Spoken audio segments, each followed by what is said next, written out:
Emily Pardillo. I am Arts for LA's program associate. I'm excited to welcome you to tonight's event hosted by our Activate Emerging Art Leaders. For those of you who are new to Arts for LA, welcome. Arts for LA is the only cross-sector and cross-discipline arts advocacy organization in Los Angeles County. Our powerful community includes 75,000 supporters, nearly 500 member advocates, and over 100 arts and culture organizations. Arts for LA was started back in 2006 because there was a moment in time before the economic downturn in 2008 where the city, county, and LAUSD were all going to cut art budgets simultaneously. So leaders in our field came together realizing that we didn't have a concerted voice to protect against these cuts, and that was the birth of Arts for LA. So thank you again for joining us in community with our arts and culture advocates. Arts for LA recognizes and acknowledges the first people of this ancestral and unceded territory of Los Angeles County that is now occupied by Arts for LA, honors their leaders, past and present, and the descendants of whom are still strong and alive. We recognize that the first people are still here, and we are committed to uplifting their stories, culture, and community.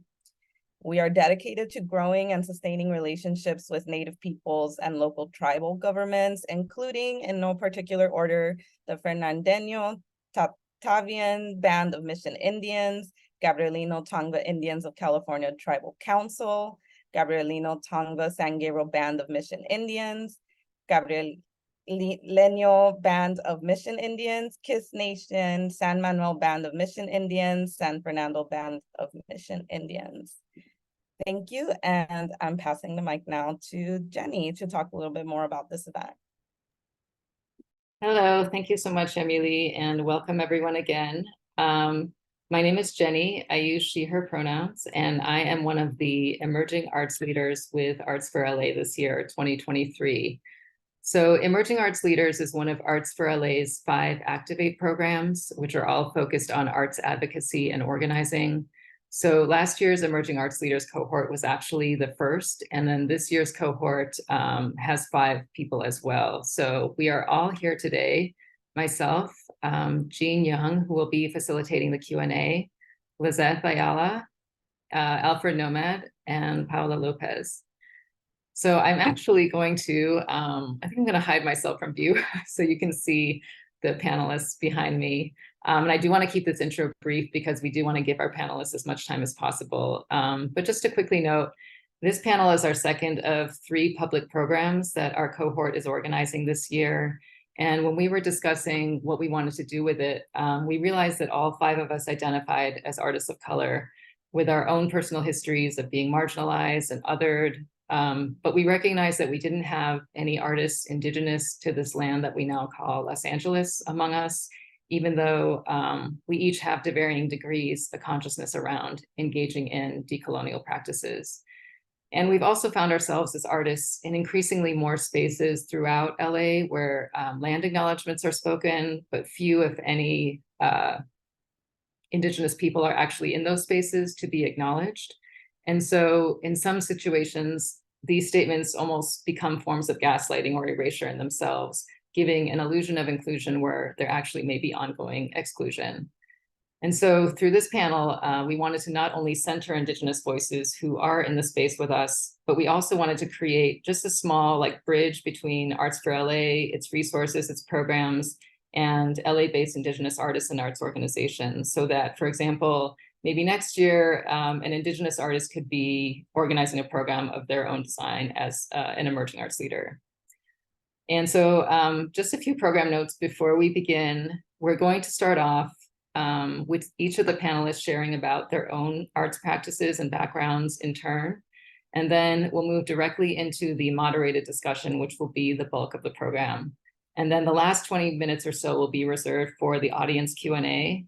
And throughout this entire session, especially if you feel you need to leave early and want to watch the recorded Q&A later, you're welcome to type your questions in the chat, and then Jean will compile them and read them in order for the Q&A. And you can also raise your hand and ask your question yourself in the Q&A period. And then finally, I think most people got a link to the PDF flyer with all of the panelists' bios through email or somehow online, but I will actually just drop it in the chat here as well. So everyone can have that. And then we can also send that out as an email afterwards as well. Okay, so now I will pass it over to Lizette, who will introduce the panelists. Hey everyone, thank you all so much for being here. And so without further ado, we're very honored and grateful to have with us today Joel Garcia, who will be serving as a moderator, Kelly Caballero, Jessica Leron, and Isaac Michael. So thank you all so much for being here with us today. And if we can start with Kelly Caballero, we'd love to begin with hearing about your background and practice. Mihad ne ehiam koi ne hinkem ne twanya ne Kelly Caballero, young vit ne ha tongve, I wish kone ha ekwa ha. Hello friends and relatives, my name is Kelly Caballero. I am Tongva from the ancestral village of Yangna. I'm happy you are all here today. I'm happy to be here. I'm a singer, songwriter, and poet. I am coming to you from Seminole lands all the way in Florida, and I think this is a really great way for me to stay connected with community, and I'm really grateful to be here today. I wanted to offer a short poem. This is like an oldie but a goodie, but I use it as kind of my own land acknowledgement when speaking to groups that maybe aren't familiar with Tongva people or, just in art spaces in general. This one is titled City Indians, and this is for us. They call us City Indians, urban Indians, as if our identity is first tied to the concrete rather than the bones of our ancestors who lie beneath it. Like we aren't collecting bits of dust just to hold the earth in our hands once again, trying to be heard above the screams of 4 million people, only again to be drowned out by the noise and hunger of a machine that knows no rest. Beneath the glamour and fiction lies the sinister truth. Los Angeles, city of angels, is a city founded by murderers and thieves disguising themselves as such. They call us city Indians, urban Indians, as if we had a choice in the making of it all, like they didn't try ripping us from the root to prevent us from flourishing. Take Spanish last names, learn the Lord's Prayer, hide within ourselves, be the colonizer and the colonized. Like murder or assimilate wasn't the only option. So don't call us city Indians or urban Indians. We are Tongva. This is Tolvangar, and Los Angeles, city of angels, sits on stolen land. Thank you. I pass it on.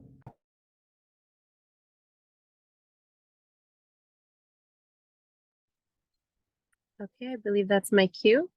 Me'iha winihinkam, Natuan Yane, Jessa Calderon, Tongvet Neha, Koi Mixkanakan, Koyo Eme, Komikravit Neha. Hello, relatives. My name is Jessa Calderon. I am Tongva as well as Shumash as well as Yoeme, and I come from the village of Comekranga. I am happy to be here amongst you all. I started very young at the age of 8 years old, doing energy work and body work, as well as writing poetry and writing songs.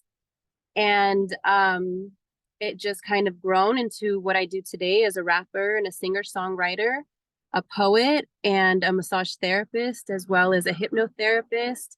And I also work for Sacred Places Institute for Indigenous Peoples as the Land, Water, and Climate Justice Director. So I will go ahead and just share a verse of a song that I wrote for a person a while back in, I guess, 2015, called Home of the Brave. 2020 something still breeds stupidity. As much as we've advanced, we took 1,000 steps back, and it's the future of our children hurting. As these gases keep burning, so many lives die at the hands of oil companies' corruption. Oil they steal, oil they spill, then turn around like it ain't nothing. The Cree said you cannot eat money. My question to you, what will you do when you destroy the water and land so bad there's no water and food? Will you turn to your Bible and pray, or heal the destruction and hate? Our actions determine our fate. Let us love and respect this Mother Earth before it's too late. That's the least we could do. How can you kill the one who's loved you from the womb?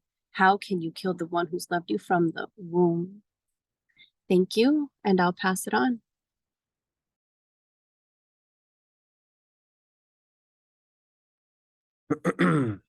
Hey everybody, hello.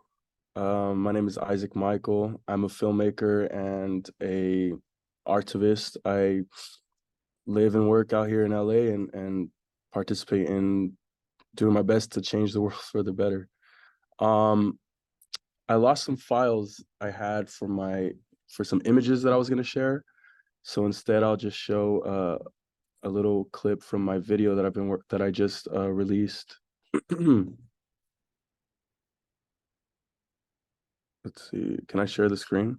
Can everybody hear me? Yeah, I think you should be able to share the screen. Cool. Right.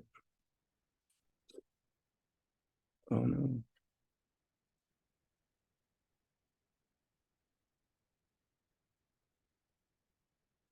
One second.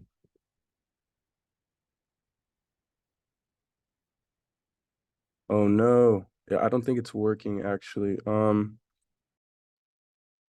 Is it online? You can send me a link and I can share it. Yeah. One second. Let me look it up really quick. Do you want to share it, Well? Oh, cool. Thank you.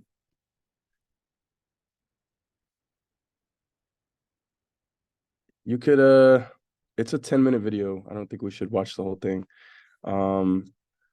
Maybe we could skip over to 1 minute and 24 seconds. Or wait, let's see, 1 minute and 21 seconds, and we could start it there. And then stop Okay, it when so Arts for LA is sharing it, right? yeah, please. Okay. So 124. Yeah. Okay. Oops. Okay, 123. Good enough. Or 121, I'm sorry. Oh, okay.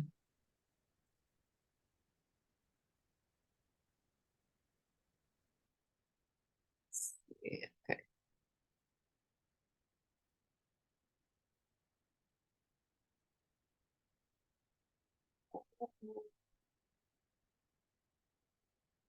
Hmm. Hold on. Yeah, it's not, for some reason, it's not working on mine.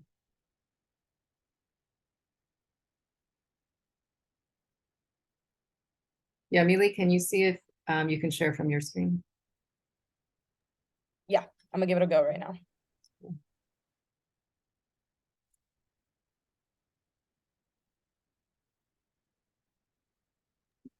If not, I could just read from it. It's a poem too, and I just wanted to show some video or some visual to, you know, honor some of the work that I'm doing, which is, like I said, filmmaking.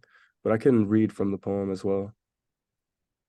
Yeah, I think it would be nice to see it. We'll try to make it work. And then if All not, right. Yeah, just let me move things around here on Zoom.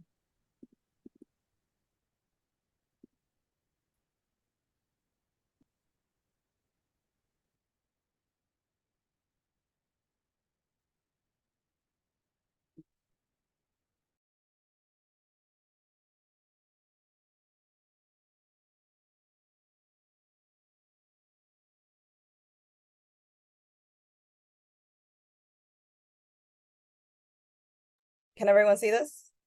Yeah, there you go. Okay, great. So you said 1 minute and 21. I think that's a good spot to start off. Pelican laughs, the whales jibe, and others help blend time blurry. From the desert to now, where land meets clouds, I taste the stillness that floats, a bellow oops, that's me. I of think I'm crows buffering. croak, rabbits play, and vultures wave away. Life is great anywhere I go. Well, you know what? The link is in the chat. By cypress, oak, and willow, medicine to my soul. Yeah, sorry, I'm buffering too much. It's all good. Yeah, the link is in the chat. I'll just read from it. That's my fault. For some reason, it's not letting me play either, so that's fine. So are you ready? yes, we're ready. No problem. Okay, cool. So Profound weight must my words endure as to emphasize the degree and tilt I feel. Standing still there, I tilt, still standing here, I have tilt. Slope, incline, slant, forgive my lack of reference toward your here, a place cold and uniform, gray and scaled against all things. A stiffness as to beg, not betrothed, where to shepherd restriction, separation, and suppression. Labeled an urban native, etymologies embedded in war tactics. How innocent and naive ignorance can be, pretending to stand tall and proud. I'm not lost nor empty. My lands are here and still breathe. Urban native, unclear of whom you refer. Erasing me from my land to defer. No thank you and excuse you for how you think I prefer.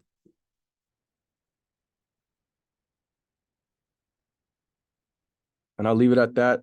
And y'all can check out the video.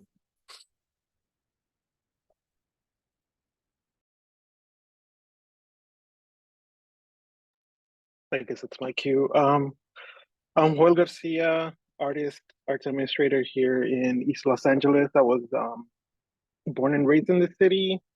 Anything else that's not in my bio? I think for the most part, I think what shaped a lot of my work has been the experience that many of us had during the 90s, a decade that was filled with a lot of violence. And similarly, because a lot of my work then and now has revolved around um, youth spaces and youth, I've been, I don't know, like thrown into sometimes mediating between our communities, the issues that come up, the traumas that we carry, um, just all the hurt and pain that is caused by the impacts of colonization. So I think a lot of my work has spoken to trying to mend some of that. A lot of my work now as an arts administrator kind of also revolves around that. And in many ways, yeah, it shaped the way my work, my visual work, both my visual work, my administrative work. I see my administrative work as creative, so that's all informed by my experience here in Los Angeles, specifically or especially during my teenage years. And so before jumping into the conversation around um, indigeneity in LA, I think it's important for us to ground ourselves in place here in Los Angeles, of Vanguard, but also in what some of these definitions mean. Like, what does indigenous represent? What does it encompass? And when at times does it not encompass some things? I think it's important for us to also understand like where sometimes we deviate from certain definitions for the sake of centering the folks most impacted by these definitions. So I'm gonna try to share my screen and see if it works. Yeah, here we go. And let's go full screen. That wasn't it.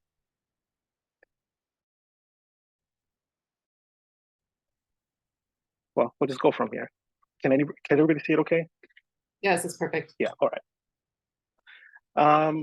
So the term indigenous, I think for what we're talking about, how we're using this word in this day and age, it's important to understand what gave it power. So in the 70s, American Indian movement and the Canadian Indian Brotherhood did a lot of organizing around this term indigenous as a way to give it political strength. This was done through through international spaces, like the Permanent Forum for Indigenous Peoples at the UN. And so it's also important to know that it's not simply just also like an ethnic identifier. This refers to the ideas of citizenship amongst tribal nations, what makes you a member of a tribal nation, all these different things. And but it also is in contrast to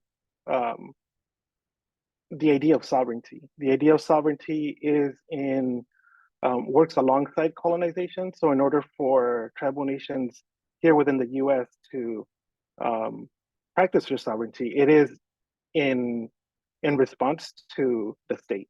So the state says that, certain things need to be operated a certain way, and tribal nations have to figure out how to circumvent some of those things.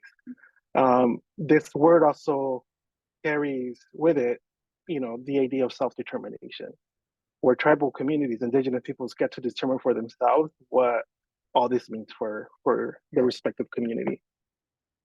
So those two things are super big terms, and maybe at some other point we can dive deep into them. But they're also meant. This term was also meant in this context to always focus on place. So if we're here in Los Angeles, we're talking about Indigenous people from the area of Los Angeles, and we'll get into some definitions in a little bit. But the term Indigenous is a global term. It refers to the first peoples of any given community. And so within this idea of the US, right, this temporary title that this place holds, there's American Indian folks. And you'll see these definitions here. The term American Indian is particularly connected to the idea of federal recognition within the US. So there's some folks who are native, who are indigenous, but legally cannot claim to be American Indian. And so the term Native American became, more normal in use to kind of broaden that a little bit.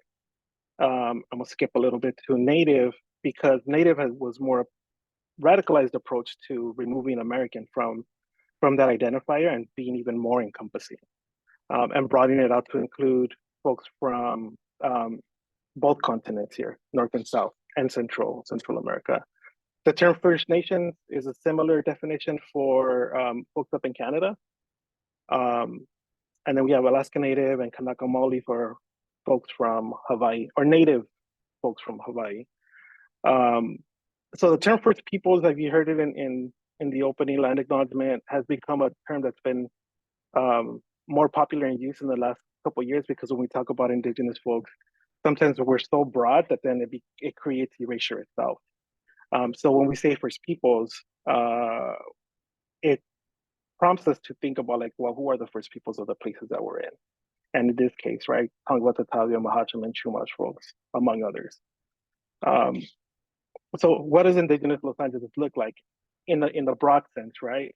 Like I mentioned, you have First Peoples, Gabrielino Tongva, Fernandino Tatavia, Chumash, the Hachaman, among other folks like the Serrano. Then you have, this is probably a framework that is going to be newer to a lot of folks, like communities impacted by the mission system. And so we always want to be like the closest to the places that we're at when talking about Indigenous communities. So these borders, right, especially the ones south of San Diego, dissected communities, right? Like the Kumeyaay communities, there's Kumeyaay folks on both sides of the border. There's Kukapa folks on both sides of the border. So we want to make sure that when we're talking about, these Native communities, we're not also cutting them off at the border. So the mission system spanned all the way down the West Coast into Mexico as well. So these are communities that were impacted by the missions, who have very similar experience in regards to colonization. And then you have relocated and displaced U.S. Indian peoples, right? Muskogee folks, Navajo folks, Lakota folks, Kanaka Maolis, folks from Hawaii, and then diasporic Indigenous peoples from all over the globe, Chicanos, right? Taínos, folks from from the Puerto Rican Islands and Dominican Republic, Hmong folks from China who are Indigenous folks to their communities, Zapotec, etc. So we talk about Indigenous Los Angeles in a broad term. This is what we're talking about. For this conversation, we want to bookend the conversation in two ways. Standing Rock in 2016 as a point in time that gave Indigenous issues a lot of visibility. And because we're talking about the arts, the upcoming 2024 Getty Initiative, PST, Pacific Standard Time Art and Science. And when this was first announced, there was very few projects that included Indigenous artists. As things have gone along in the last 4 to 5 years, a lot of Indigenous artists have been pulled into a lot of these projects. And so we want to talk a little bit about that. So there's some significant things that have happened post 2016, post Standing Rock, both good and bad. On one end, you have the popularity of things like using white sage for, spiritual practices, holistic practices. And so a lot of cultural appropriation has also happened because everybody wants to use these medicines in ways that sometimes they don't know how to use them appropriately. But also some other good things have happened, right? Like First Peoples, Indigenous folks have had a platform to advocate for themselves. So here in Los Angeles, the removal of the Columbus statue, the removal of the Sarah statue has opened up within the arts a lot of opportunities for Tongva, Tatavia, Mahasho, and Chumash artists. So much so that a lot of the organizing around this resulted in both the city of Los Angeles and the county apologizing to First Peoples in 2022 or 2021. By 2022, we saw some land actually be returned here in Los Angeles to the Tongva community. And shortly after that, we saw the release of a report titled "We Are Still Here," a report that touches on the, present and ongoing harms against local tribes. And maybe after this, we can drop a link to the report. Folks should definitely read it. And so we have the upcoming 2024 Getty initiatives, which is going to be a lot of exhibitions across Southern California, and many of which are now pulling in indigenous artists. And as to whether they serve good or create more harm, we'll see. Hopefully, along the way, folks can mitigate some of the unintended harm that happens with some of this work. And so before this presentation, like all of us got together and touched on a couple different things that maybe this conversation can touch on. One was the possible erasure and exclusion that happens sometimes with even good intentions around programming. The appropriation of frameworks, perspectives, and language. For example, our projects that take on, the use of nature, but sometimes in those projects, it either creates or complicates things for First Peoples, or totally erases them from the land-based knowledge of this place, right? Because it positions maybe like a PhD person as the expert in things, not a cultural bearer that's, whose lineage extends generations back. Being used as test subjects for whether like a grant project happens or not, and when it does, when it does go well, or when it goes bad, both the organization ends up with the social creative capital, but the artists don't. That's happened. And we can all speak to it. And also to what this, what it can look like here in Los Angeles if we all do our small part in centering First Peoples Tongva artists in a way that's authentic, in a way that's generative, and in a way that like builds their capacity that many of our communities have had, right? Like, for example, the Chicano movement benefits from now 50 plus years of scholarship, of exhibitions, and all kinds of things that informs how Chicano art is spoken about globally. So that's the prompt for today. And I don't know, I'm gonna stop sharing for a minute. I'll just leave it up to Kelly, Jessa, and Isaac to jump in on any one of those topics. I can position the question. I think it's better if we focus on the ideas of what you all want from the arts and culture field here in Los Angeles. What are some desires, some visions that you all want? I think the first thing that comes to my mind after going through the slides that you presented is the need to decenter ourselves.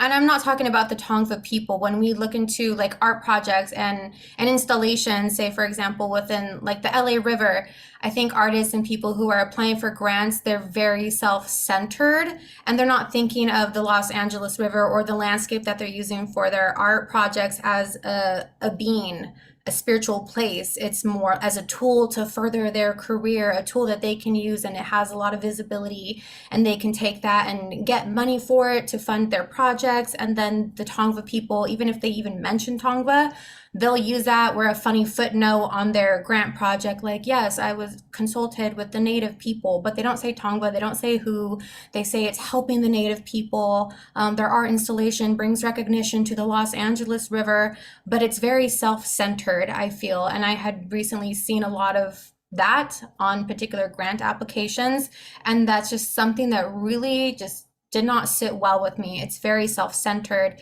And as Tongva people, we are connected to this landscape in a different way than everybody else. We're here since millennia, since time immemorial. We have a deep connection with the land wherever we are. And people, I think, just in this like rat race rush to get money, funding to push their artistic careers further, they forget that where we are, our homelands are a living and breathing being and hold a lot of meaning and spirituality. And there's such a disconnect. And for me, I think that's the first thing. I want people who are creatives, who are going out there doing art installations, using the landscape, trying to, do good and make change, but end the tokenizing. And if you're going to use Native people, actually consult with them. Don't just bring them to the table, but take actual advice and implement their ideas. And if that makes you change your direction and not do what you were going to do and change the landscape of Los Angeles and put your, shiny things all over the trees and the rivers, then so be it. But that's just my take. And I think I encourage people to decenter themselves in their art and think about the impact that it's having on the Native people and the landscape, and think more of the connection between the two. That's all I have to say about that. If I could just add to that also about educating yourselves, because Los Angeles has the highest Native population, one of the highest Native populations. And so oftentimes people will say, well, I did talk to Native people in Los Angeles, and what they're referring to is the Navajo Nation, the Lakota Nation, people who are not generationally, ancestrally tied to these lands, and to me, it's important to make sure that people teach themselves the difference, is to say, well, I spoke to a Native, period, that's not enough. You have to make sure that you understand who's ancestrally tied to the lands and how to create relationships with them. And also tying that art into the natural spaces, such as the Los Angeles River. There are so many people who think of like statues and things of that nature. And I'm going to kind of go off here because my brain works differently, but I always think about the plant Yerba Santa. And I always wondered, how did that name come up to be, And in my brain, I imagine like a missionary trying to explain to an indigenous, person in California what a saint is, right? How they tokenize people. And when they explain what a saint is, I just imagine in my brain the Native people saying, oh yeah, we have that too, and going straight to the plants, right? And saying, these are our saints. These are who we hold up so high because they're our first teachers. And so I like kind of take that tangent to say, what's important to some people is like statues or whatever. To Native peoples, it would look more like plants, right? Because we know the importance of plants, that they don't just support the people, the human people and population, they also support the animal people and population. And there's like this whole system that's working with the land, the water, the plants, the animals, the peoples. There's a whole system. And currently we have been removed from that system and everything is out of whack. So if we can start implementing art to recreate, to heal that system, I think that's the most beautiful art we can get to, is bringing the land back to what it needs to be. And that goes back to education once more, because that also means understanding which plants belong in which area, not just saying, well, I think this plant will be pretty here, but how could we plant these plants in this area where they belong and make it look like art and welcome the animals back to where they need to be, because they were here first. In my opinion, they're actually the first peoples, is the plants, the rocks, the animals. We were the last, humans in general were the last peoples to be placed on earth. So we got to make sure that we respect all of those first peoples too. And I'll pause there. Thanks. This is so important question. Like you touched on a little bit. So for this discussion is about working within the current institutional political landscape. or about working towards a different relationship between men, this knowledge, power, and people. And I would say like all of it, right? I think it's important to know what systems impact the cultural production here in Los Angeles, like how we make art, what we call art, what is called fine art, what is called arts and crafts. A lot of times the work by Native folks is considered like folk art. And so it's, in that sense already kind of minimized. So, you touched on the idea of relationship building, and that being the central piece to how this work happens, right? I think Kelly, you touched on it too, like get to know us first, get to know who we are, get to know our perspectives, get to know the things that like we hold at our center, our worldviews, and then once we become familiar, right? Or a friend of mine calls it like, once we're fluent in each other's struggles, then there's that opportunity to like build creatively, right? But before you welcome people into your house, before you walk into someone's home as a guest, like there's certain things that like you need to know, right? So what are some for you three, what are some things that you hope people take into consideration as they attempt to build relationships with your community?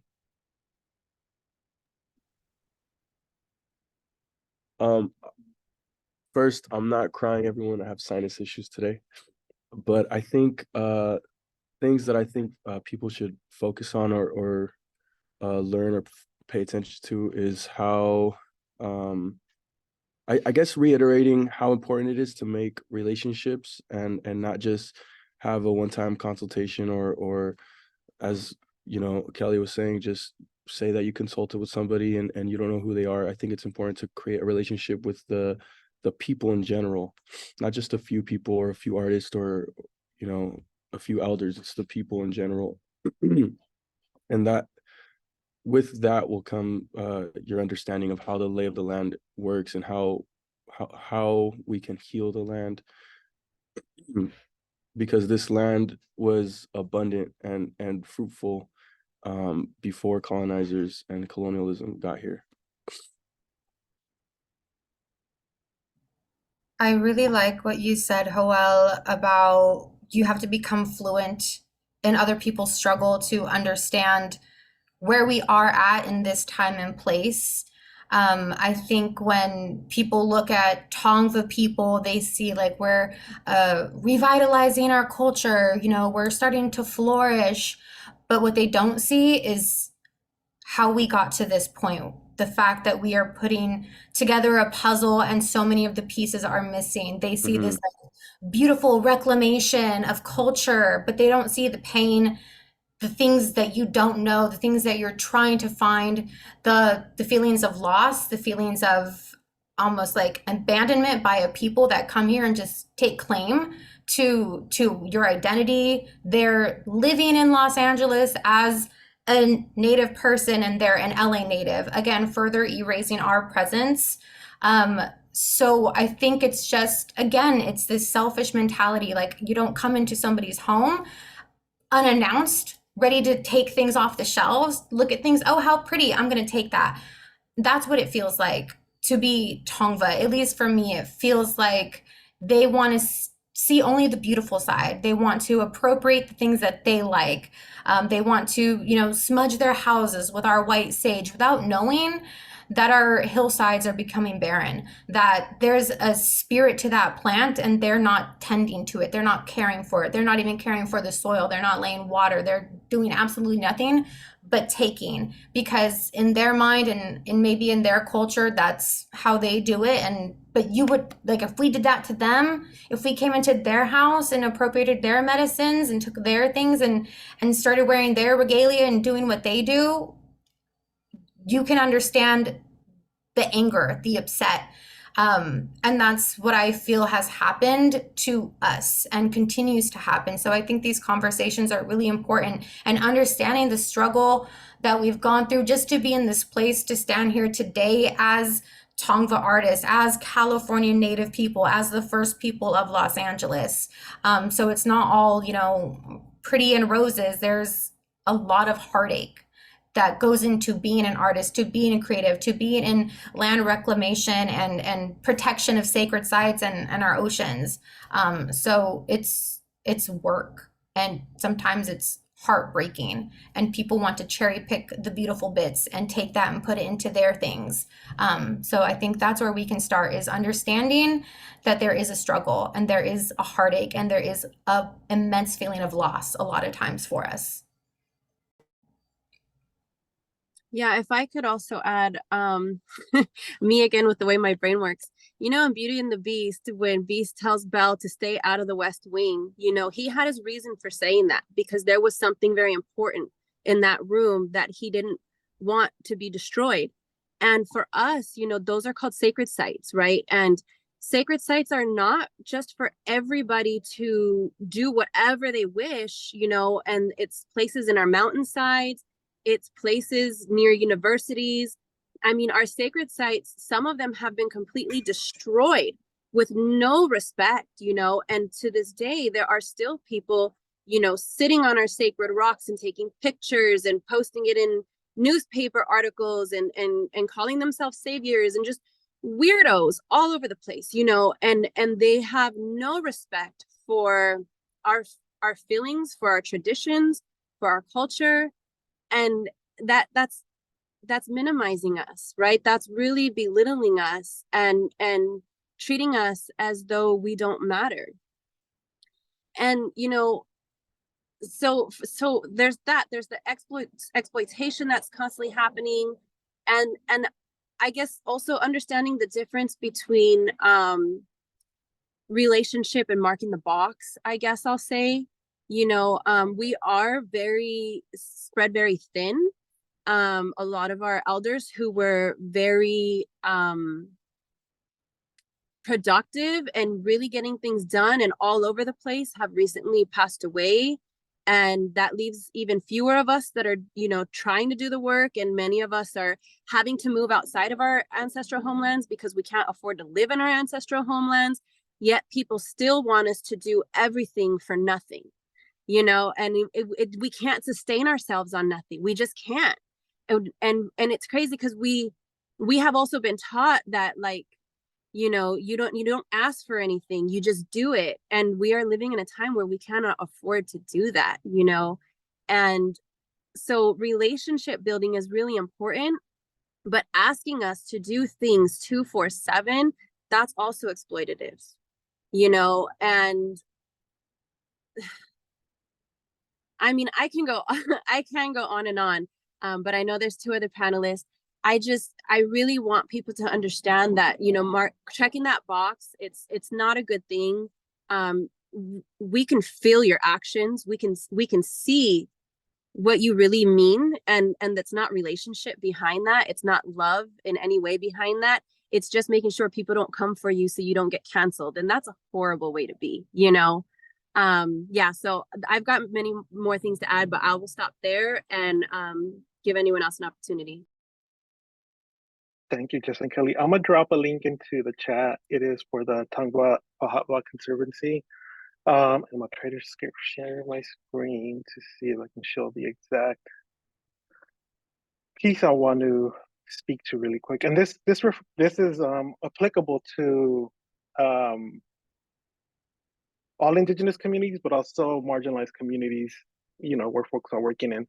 So I thought this little chart here is super important, where it says working with us, and all the different things that you heard both Kelly and Jessa mention, and, you know, working on us or on top of folks, right? So, you know, bookmark this link, check out the whole website. But this is a, you know, pretty easy, important tool to consider when, you know, if you're an arts administrator, if you're another artist working on a project, of how to, you know, I would say respectfully, but kind of also, like, you know, just ethically engage folks, either in asking questions, asking for resources, because knowledge is a resource. So I'll stop there. I'll stop, you know, back to screen. There we go. I also wanted to ask, you know, if both Isaac and Jessa were recently awarded a Creative Corps grant. And Lauren also, who's down in Orange County, also talking about Chumash.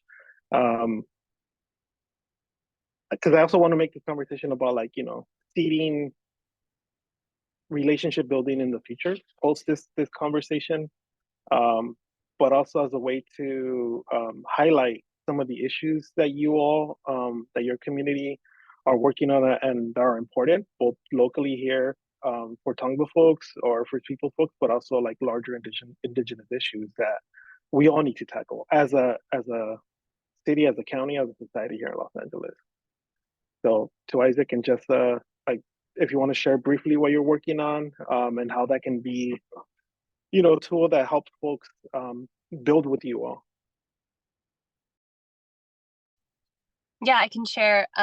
First and foremost, I do truly believe in my heart that not to say I didn't deserve that grant, but I believe that I received that grant because of relationship building, because I think back in 2010, we would have been overlooked. But as of recent, there has been a lot of relationship building, and I'm grateful to everybody behind the scenes for that too. But for myself, I'm utilizing this for basket weaving. I don't know if I can share this, but I have been, this is an old basket here, but I have been basket weaving for some time now. And our community is blessed to be able to have received some other funding that allowed us to get together about once a month for the year and sit together and basket weave and actually go to museums where our baskets, our ancestral baskets, are actually being housed, and we got to hold them and be with them. And so that really motivated me to kind of keep that going with our community and to kind of take it a step further, because our basket materials, you'll see them sometimes off the freeway. You'll see them connected to like spoiled waters that are contaminated.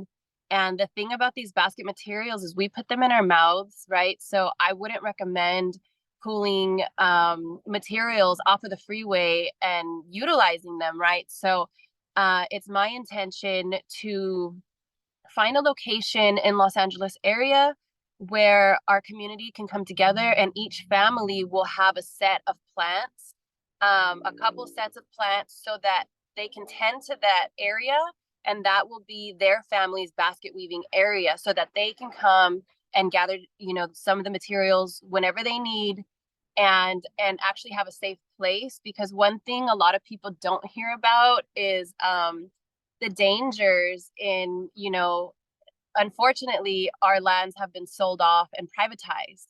And so sometimes folks will try to go onto private lands to either see a sacred site and have ceremony, or to gather basket weaving materials or certain medicines, and we end up getting chased off. Sometimes shotguns are drawn, sometimes the police are called, and it hasn't been safe. And so I'm utilizing the grant to provide a safe way for our basket weavers to weave their baskets. That's awesome. I didn't know that. For my project that I'm working on, it's sort of like this video that you see that I have in the chat. And I proposed an idea to do sort of like PSAs, because personally I was kind of frustrated with the idea of people asking me to do a land acknowledgement on my own land, when they really want to be educated.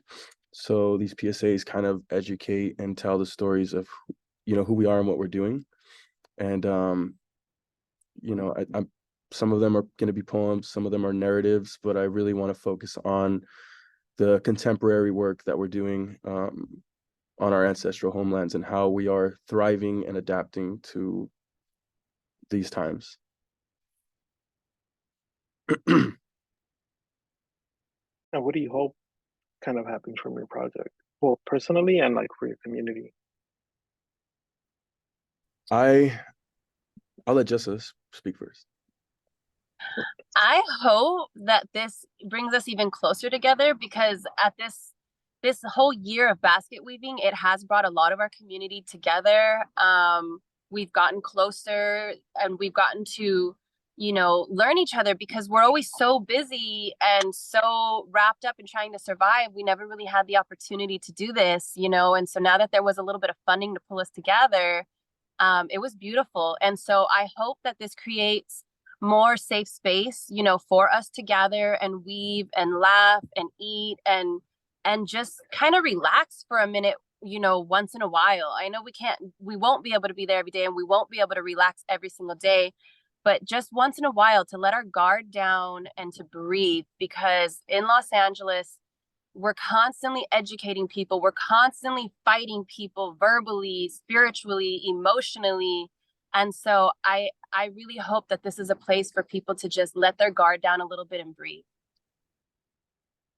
Thanks, just Fernando dropped some pretty important facts in the chat. So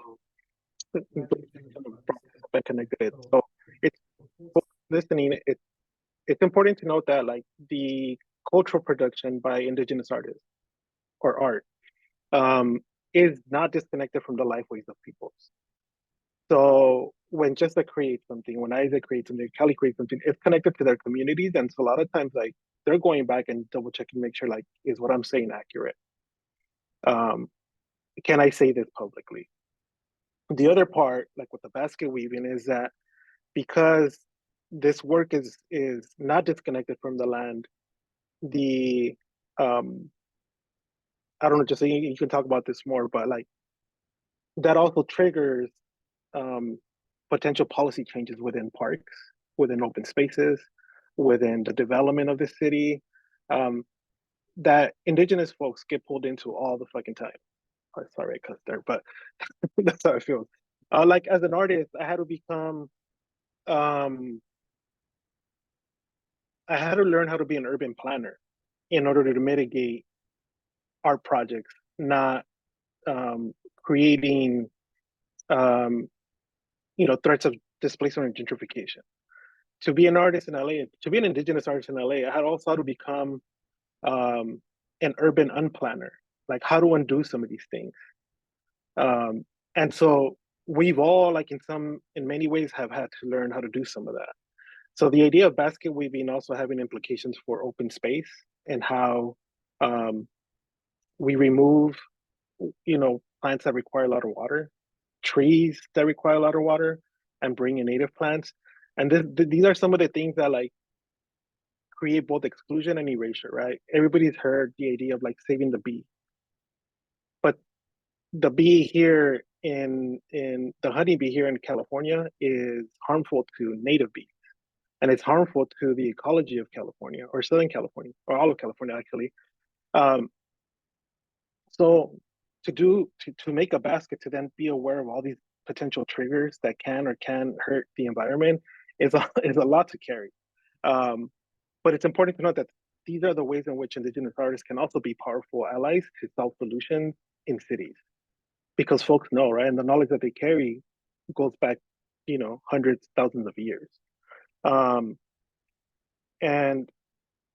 to Isaac's point, or to Isaac's project about connecting, reframing the idea of indigeneity from what many of us have learned, right, through the idea of like Native American identities or urban natives,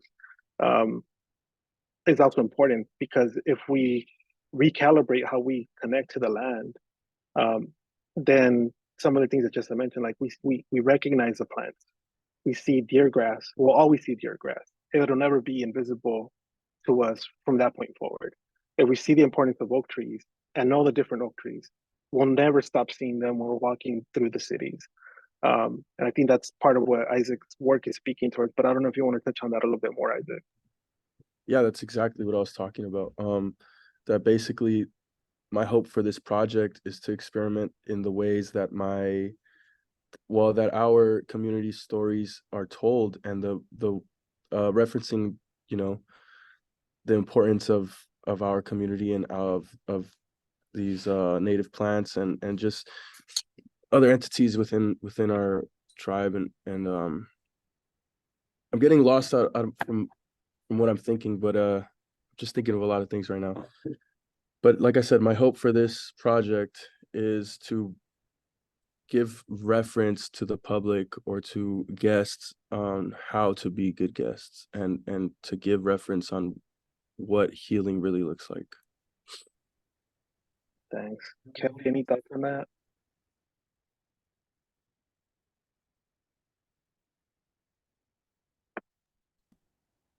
Did you say Kelly? Me? I thought I heard that Yeah. too. Yeah. Any thoughts on like, yeah, like what are some, what are some ways in which you imagine or envision your work to um both see some relationship building here in Los Angeles? I know you're in Florida for the moment, but you've also done a lot of work to bring people together here. Yeah, it's for me, it's very personal. Art is a personal thing that I chose to share when I was there in California performing, and it was always to continue what my ancestors have done. Um, art was a way of life. And I feel like poetry and music is a form of storytelling.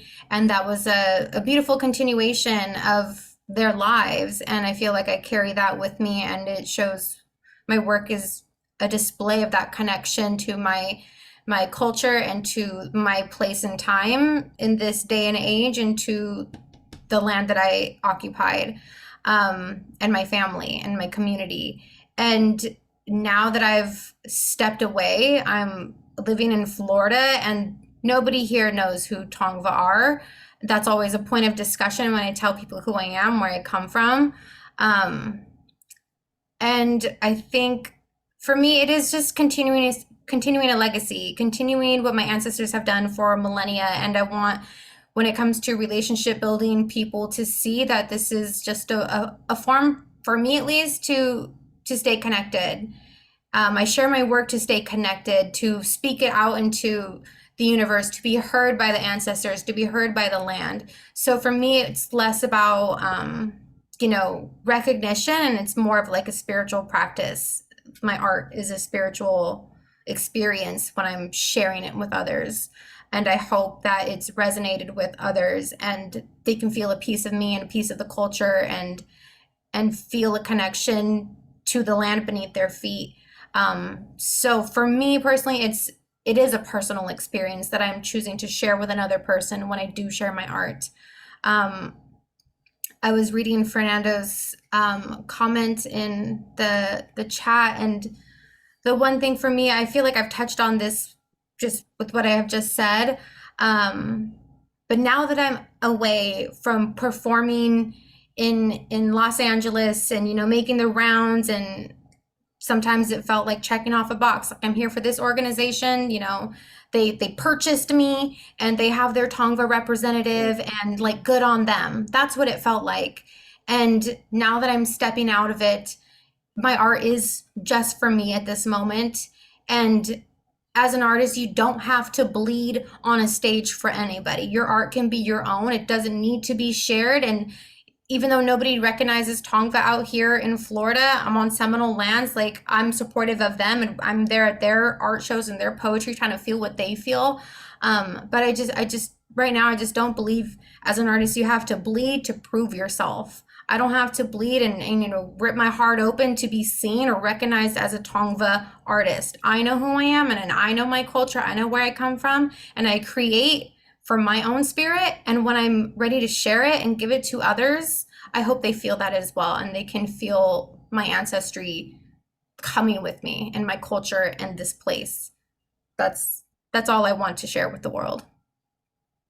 Thank you, Kelly. And I'm also gonna mention that Kelly is a bead worker, and her earrings that she's wearing right now like talks about her connection to the ocean, because it's not just the land, but it's also the water that there's a connection to. I'm gonna drop 2 links in the chat.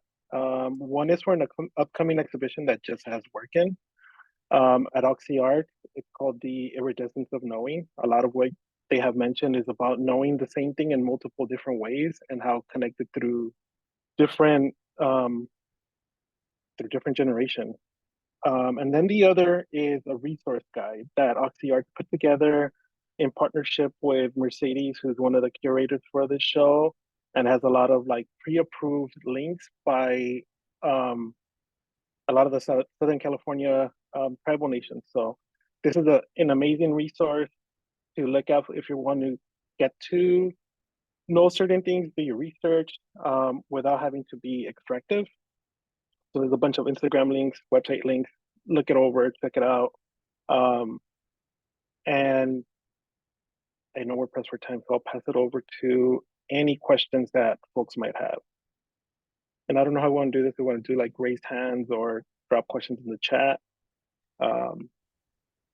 Yeah, we actually have a good amount of time. We're going to 7:45. So the panelists still want to just make their own remarks or share about their own practice. We still have time for that before we move to the Q&A. Or if you just want to field questions now, that's fine too.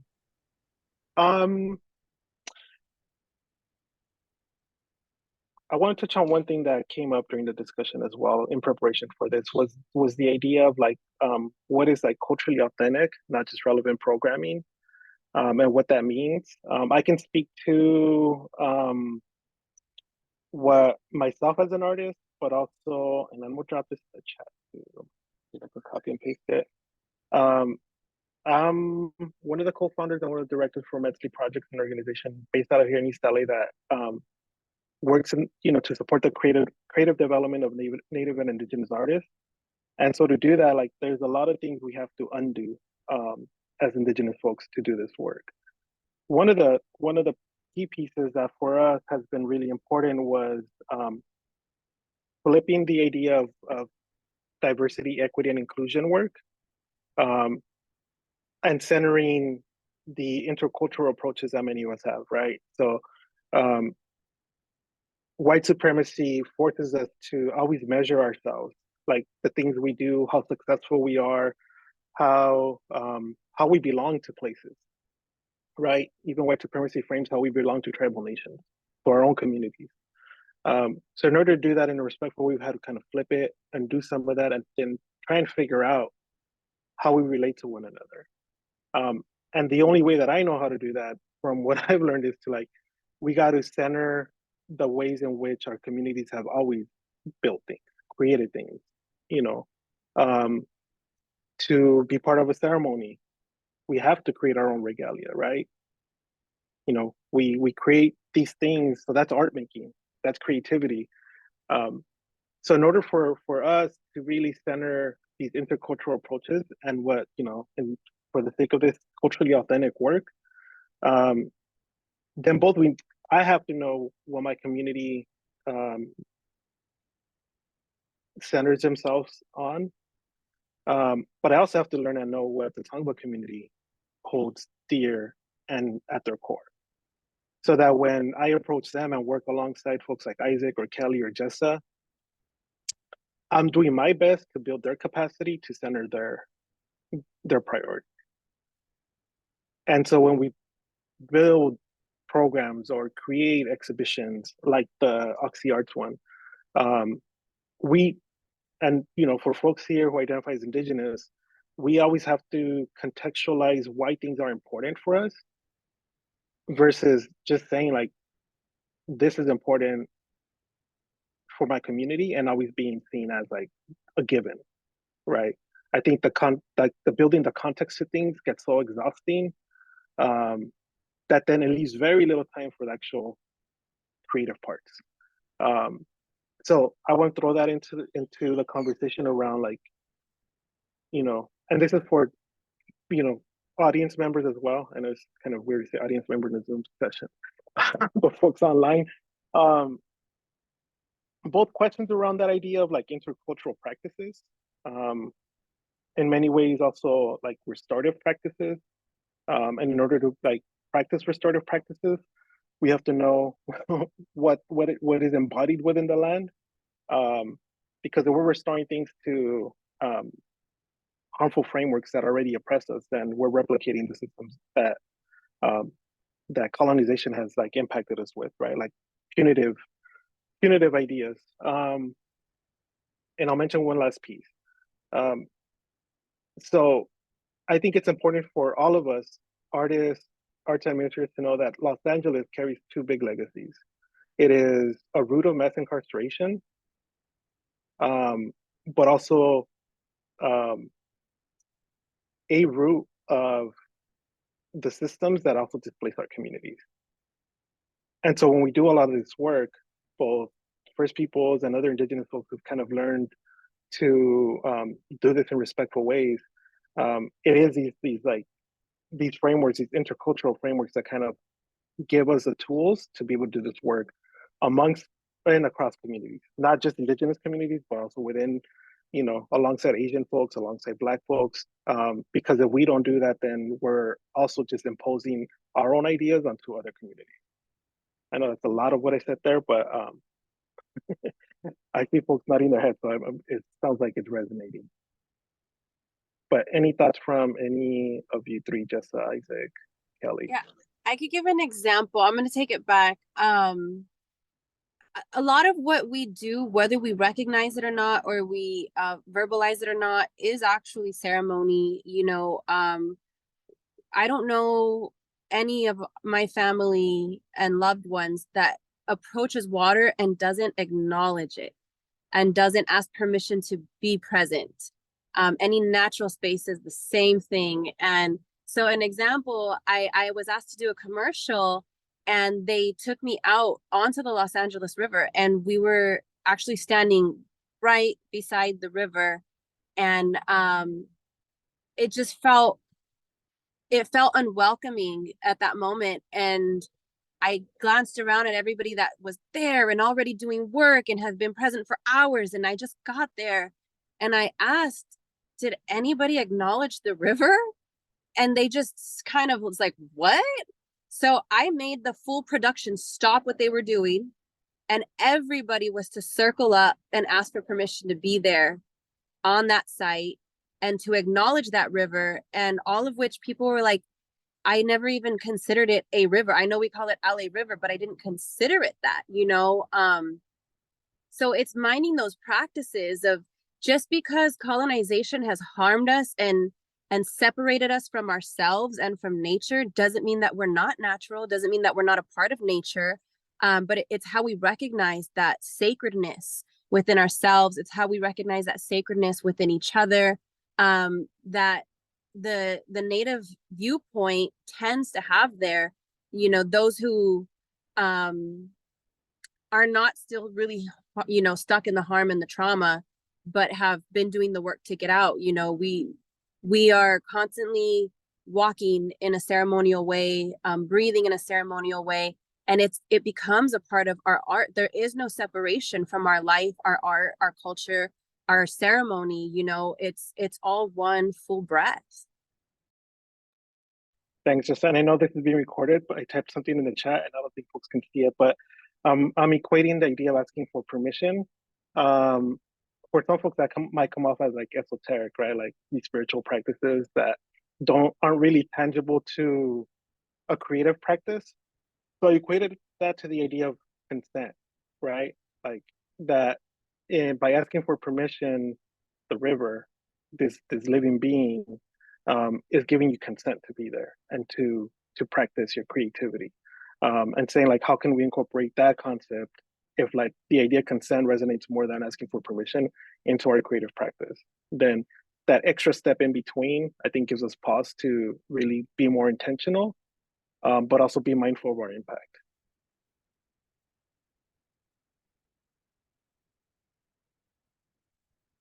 Any thoughts from Kelly, Isaac, or from the folks joining us online?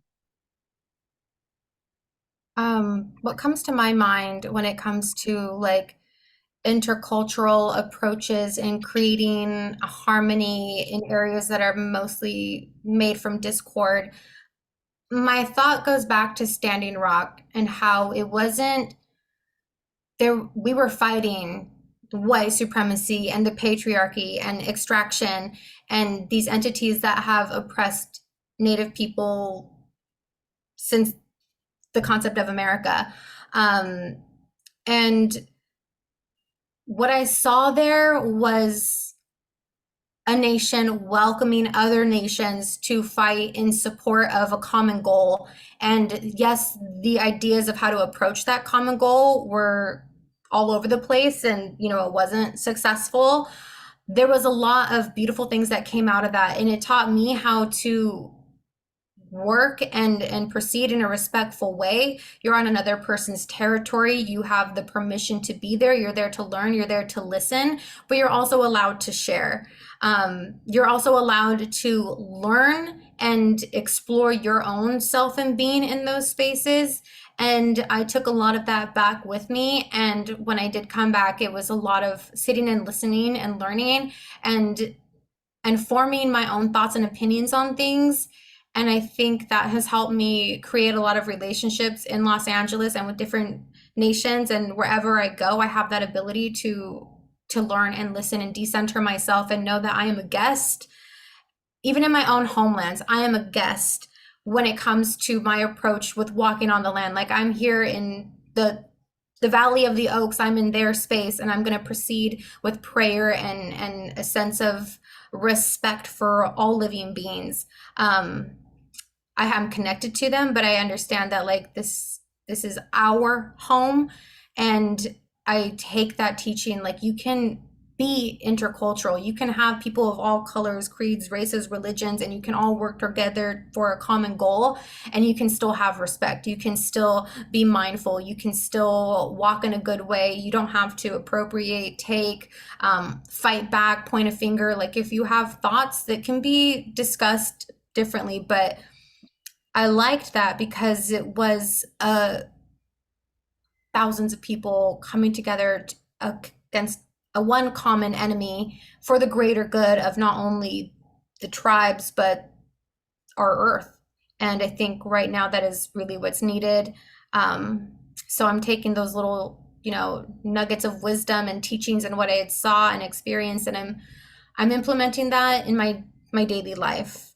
We're all here together, and I think when it comes to at least Tongva people and these spaces of like programming and like cultural groups, I think there is a lot of room, and we should make room for more understanding, for more patience, for more listening, for more open-mindedness and more open-heartedness, and the allowance to think differently and to take a step back. And I know America has pushed this idea of like me, the I, the nuclear, and that's not the tribal mentality. So it's this clashing of like the patriarchal nuclear mentality and the tribal, the indigenous way of thinking. Like, we are all together and one, brothers and sisters, relatives, like we are connected from the same creator, the same source. And I think sometimes some people need to just take a step back and listen and be open and approach things with patience and understanding when it comes to organizations and nonprofits who want to include Tongva people, California Native people in general. Mic drop. If I can, yeah, let's stop for a second. Boom. Take that in. I really appreciate what Kelly said. And, she always brings so much beauty in what she says. And then I always have to come and like squeeze the lemon on top of it. And so if I just can, take it another route, and speaking of Standing Rock and situations like that, so many people that live in Los Angeles took off to Standing Rock to go help those people, to go save their sites and protect their lands, then came back to Los Angeles and did nothing for the Tongva Nation and continue to do nothing for the Tongva Nation. We have so much that we fight for alone, and the same way that those movements take off like that, we need the same help here. So for those of you who live in Los Angeles, who come to Los Angeles to visit, who enjoy our lands, who enjoy our beaches, who enjoy our snows, and then leave your trash, like, no, we need you to be here with us to ask us how we need help saving our land and protecting our sites and all of that, because it was beautiful what happened to Standing Rock. Now, why are people who live in our lands and visit our lands and enjoy our lands not doing the same, reciprocity for us, right? So I just kind of wanted to add that to what Kelly had shared, but that was beautiful, Kelly. Thank you. Awesome. Beautiful. Um,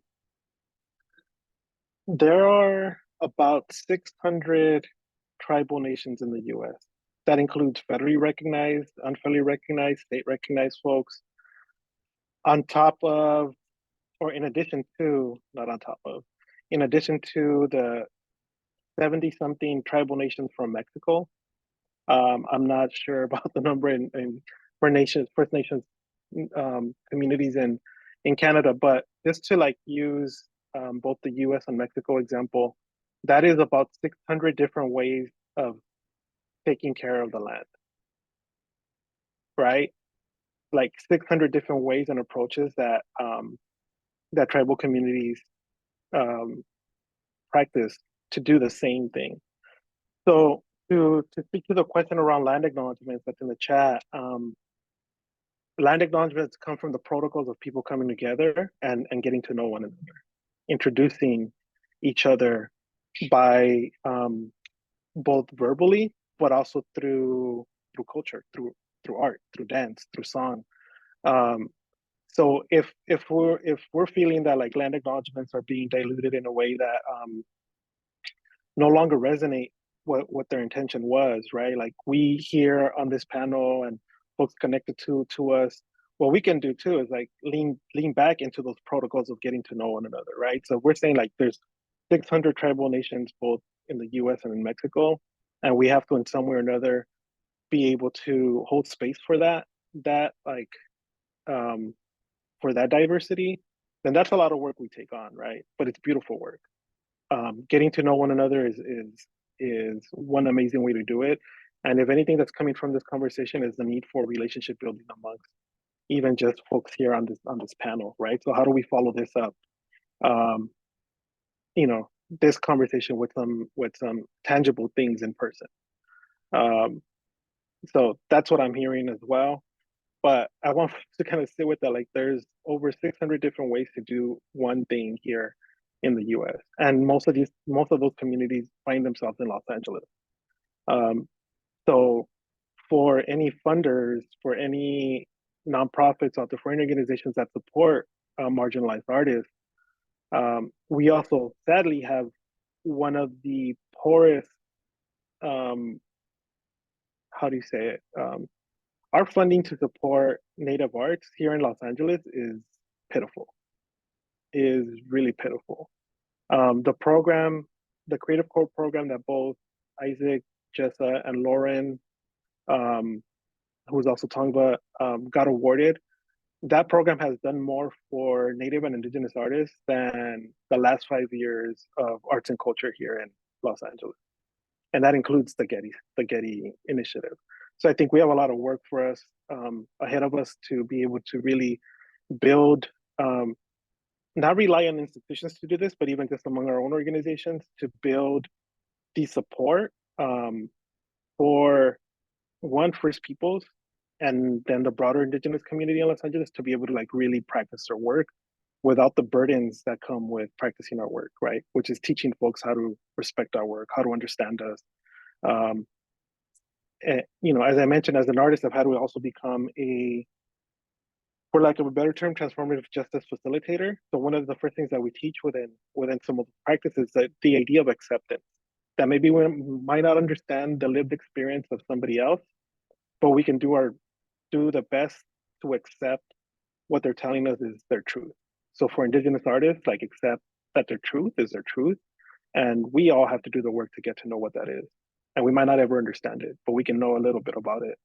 And then see if there's any questions in chat. Okay, so Belen is asking that as a community, how do we hold these spaces and people who are culturally appropriating ceremony accountable? Example, there's a Instagram profile, Casa de Healing,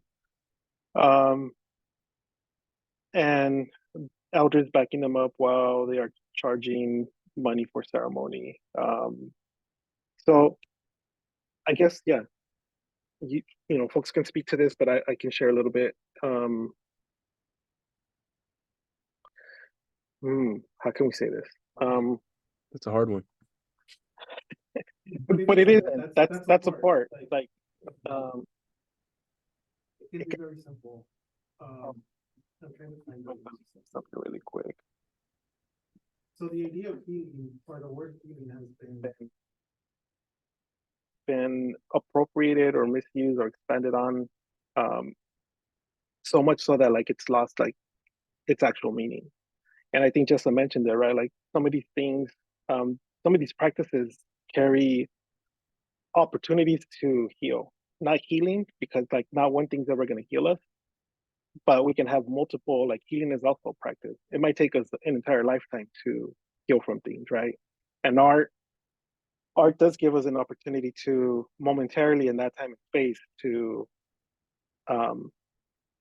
actualize some of that, to be able to to heal a little bit of what we've experienced.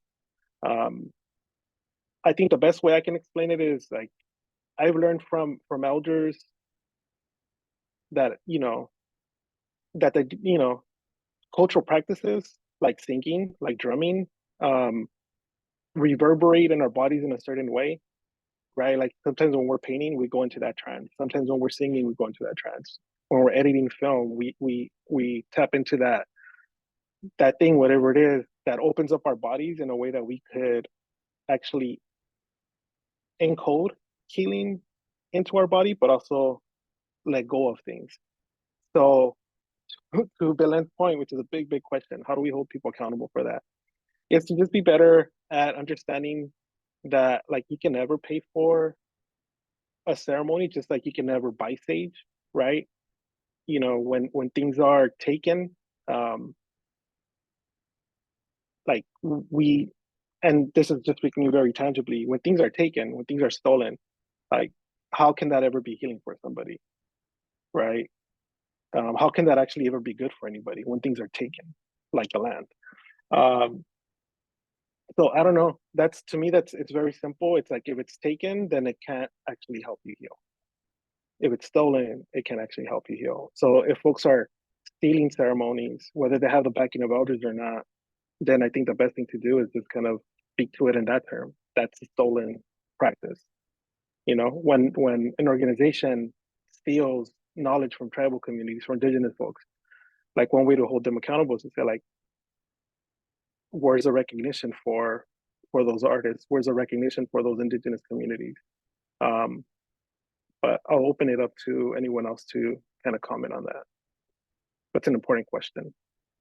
Yeah, I'm not sure the context of such ceremony, because it could be a hard place to rock, like I said previously, we have always been taught that we don't charge for, certain practices and prayers and all of those things. And it's true, but it doesn't mean that our time shouldn't be valued because we have, to pay our bills. So for myself personally, I'll share a story about being a massage therapist, and I've done it my whole life and I've never charged. But then I became an adult with bills and I realized I had to start paying. And I know other people are like, but it's massage. No, it's ceremony for me. It's sacred, and I am in session in a prayerful way, helping people to heal themselves, and that's what ceremony is. It's a place to come to find your inner healing. And so I cried for like days about how can we charge people for this? It's sacred. You're not supposed to charge for people to, to have these healing experiences.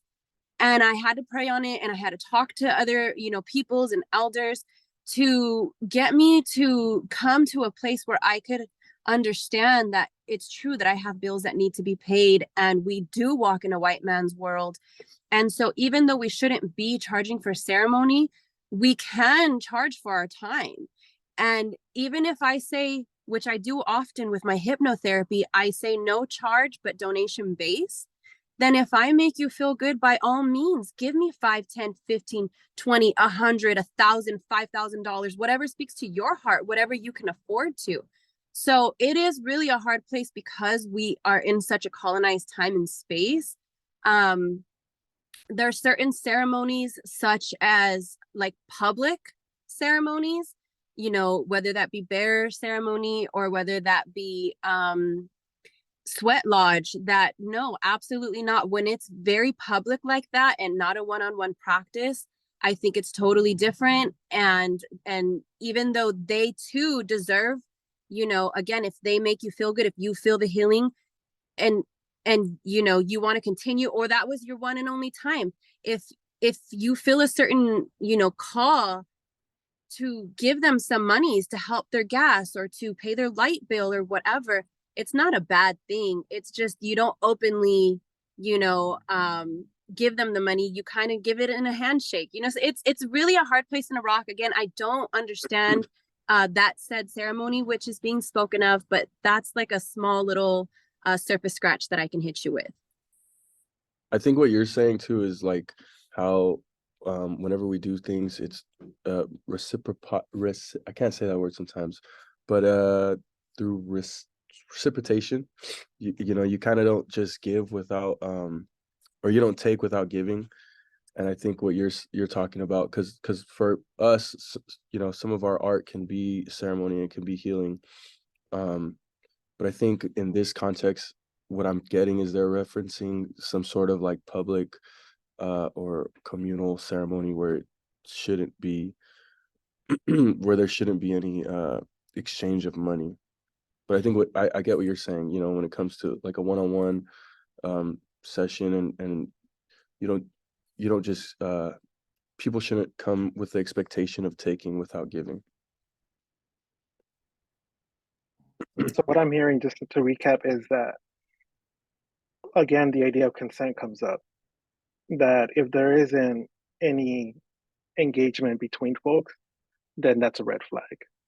Two, compensation and payment for an entry point into things are two different things, right? Payment for access to knowledge is a red flag.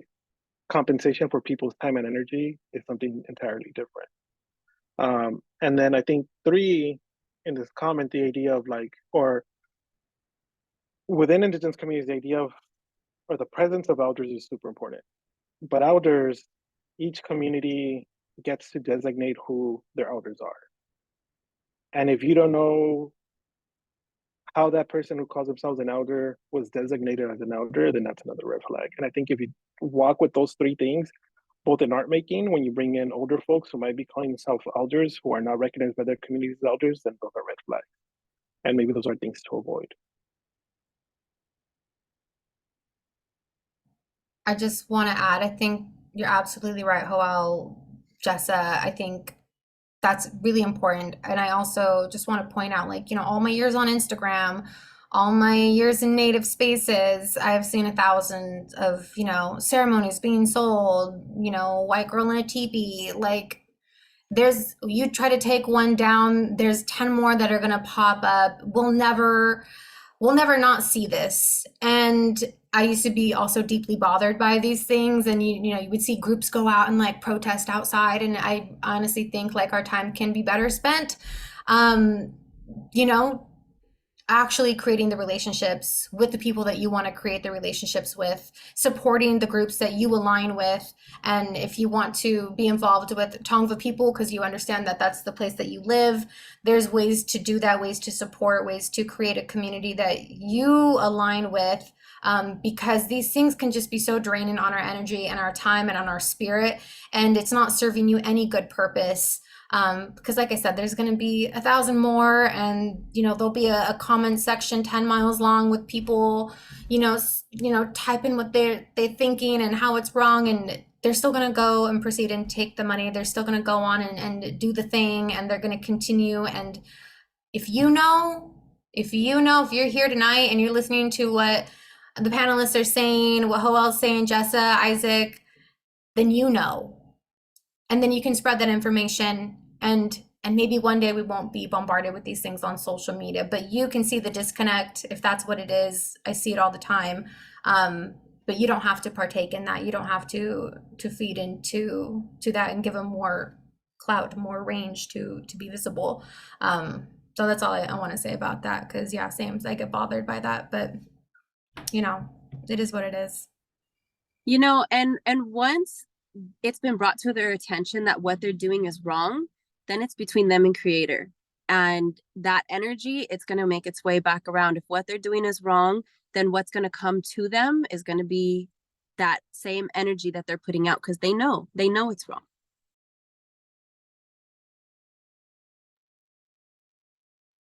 Thank you.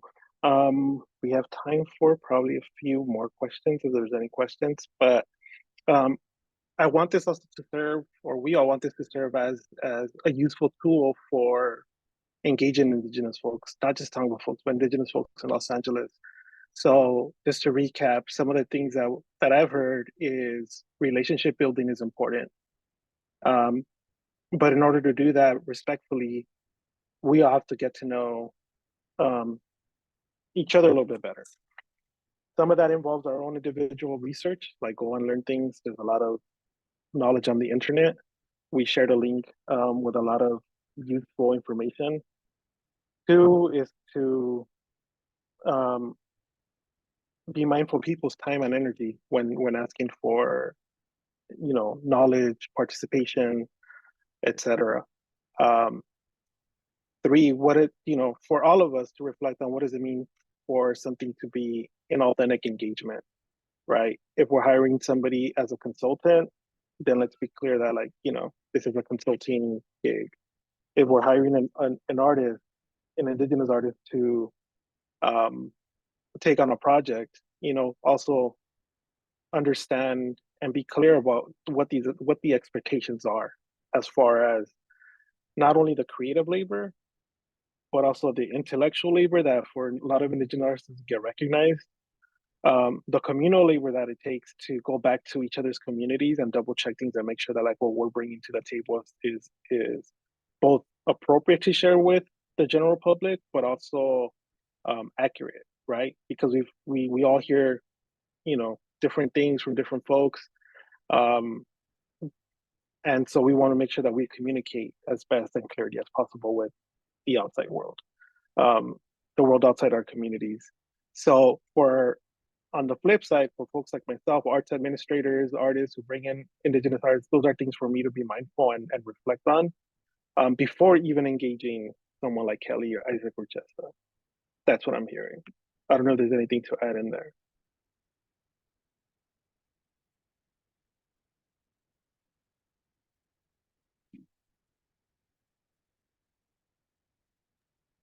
Hey, this is Yamili. You're touching a little bit on like what I'm curious to dive into with y'all, but what are some points of solidarity that you feel like you've identified in your time working with Native communities, with like migrant diasporas that are currently escaping the conditions in like Central America, and like really touching bases here in Los Angeles? I've worked with LAUSD schools, and they do receive high volumes of like unaccompanied migrant children. A lot of them speak Indigenous languages. So they run into a lot of like barriers for being able to connect with people. Again, what are some points of solidarity that you feel like you've identified or we can build off of to build more solidarity amongst the various Native communities here in LA?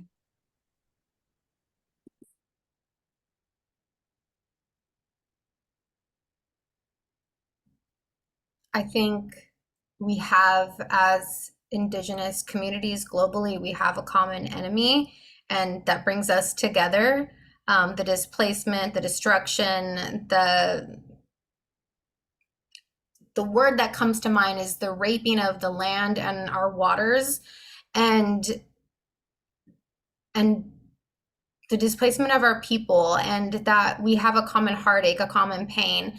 And when it comes to like merging our communities, say you are displaced in Los Angeles, my mind, I don't know how this has happened in the past, but to connect our elders, and I know at least for Tongva people, we've lost a lot of our elders, but there are people stepping into that position and bringing those people together to hold space for each other and hold each other in our commonalities and create a home for people who have lost theirs. And when I say home, like a home in our hearts, a home in our struggle, and know that we are united by this common pain, I think provides a lot of comfort.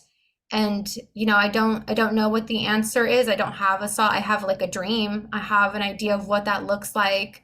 But just as a Tongva person speaking on my own experience, like we don't even feel at home in our own home sometimes. Like we are so invisible. We are so displaced. We can't even afford to live on our homelands right now. So like I don't have an answer, but I know that we have a commonality that is strung through all Indigenous people globally when it comes to our space and our homelands and who we are and how we feel connected to this earth.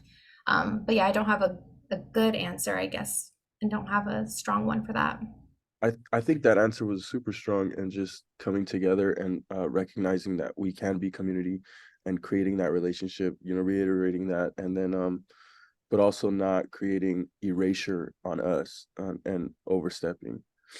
But I think that there's an abundance of resources that we can find together and solutions that we can find together. So, coming together and recognizing that we share those commonalities, those common problems, we also share common solutions. So I think it's important to come together in that way. Yeah, I feel most of us don't have much to offer, but we can always share a meal, make a big pot of beans, we ask that, we understand the displacement, and that nature is what always brings us back to our ancestors, even if it's in someone else's homelands, So if you find a place that's pretty natural spaced and need to be there to ground yourself sometimes, like as long as it's not a sacred site where people shouldn't be, then I'll encourage people to put their feet on that land and to pray with their ancestors there, but to just respect the land, and be there in a good way, and know that right now a group of Tongva folks just got 2 acres back. We don't have much, and that land needs to be cured and cared for, and the people need to come together to heal. But the more that we land back and have the safe spaces to welcome people into our space and offer a safe space for them, we will, but we need to have this land back occur. We need to have this healing occur, because we're just as displaced as everybody else on our homelands. The only difference is we're closer, some of us, to our homelands than maybe others. Kelly and I both don't live in our ancestral homelands most of the time, because it's really hard. We've known to couch surf and have it just as hard as everyone else. So it's really hard for us to say this is how we can support and be in unity when we're struggling almost just as bad most of the time. I think what Kelly brought up, which we haven't touched on at all, the importance of language. So I don't know, we sometimes fall into the trap of, like, when engaging each other, this is gonna sound, I hope this lands well. Engaging each other as white people, whitey, right? Like, and reminding ourselves to engage each other as I don't know, I don't know the best term to put it, but engage each other as communities, not as individuals. I guess that's the best way to put it. And if we do that, right, like, that when we're speaking to others, meeting others, if we do that in the sense of, like, engaging family to family, then it's easy to find kind of the things that are important to folks. With working with some Quiche youth who just were really resistant to doing art in very white ways, it took us maybe 2 sessions to learn that what they really wanted to do was bead, but I didn't even know the term for beading in Quiche. But they saw a bracelet that I had that I was wearing, and they're like, "Oh, I know how to make those." Right. And back home, they were beading in order to like have, kind of artisanal products like these to like sell to tourists. And that's where it clicked. That's where the connection was made. And that changed the engagement with them totally. Because now I knew what was important to them, right? Like now I knew that there was a practice that they resonated with, whether in that sense was a little bit exploitive that they're making these things to sell to tourists, right? But that was the one thing that resonated with them that recalled home. So finding what what even just that, like finding what is home for folks, even if it's here in a place where they've been displaced to, understanding that like that place home we all carry with one another in some capacity, whether longing to get back to home or trying to make home in a place that you've been displaced to. So language and I guess, yeah, like where do you rest your head at the end of the night? So if there's no more questions, we want to close off this awesome conversation. And I hope there's more of these. These are super important because there's no way we're going to touch on all the things we need to touch on in under 2 hours. If I So could again, just say super quick, thankful. Joel, Go for it. since there will be people that are going to be watching this later, I would like to also make this an opportunity for a call out and know that these people that are coming here, they need help with speaking in the courthouses. They need monetary help. There's because of the language barriers, these people need help. So if there's anybody who, can help in those ways, by all means, please step up and be supportive in those ways for these people who are finding themselves displaced in our homelands. Sorry, thank you. No, that's perfect. I'm actually going to try and see if I can find Cielo's website because if you do run into youth, especially right now that there's a lot of Central American youth being displaced to Los Angeles, Cielo, oh my God, I can't find their link.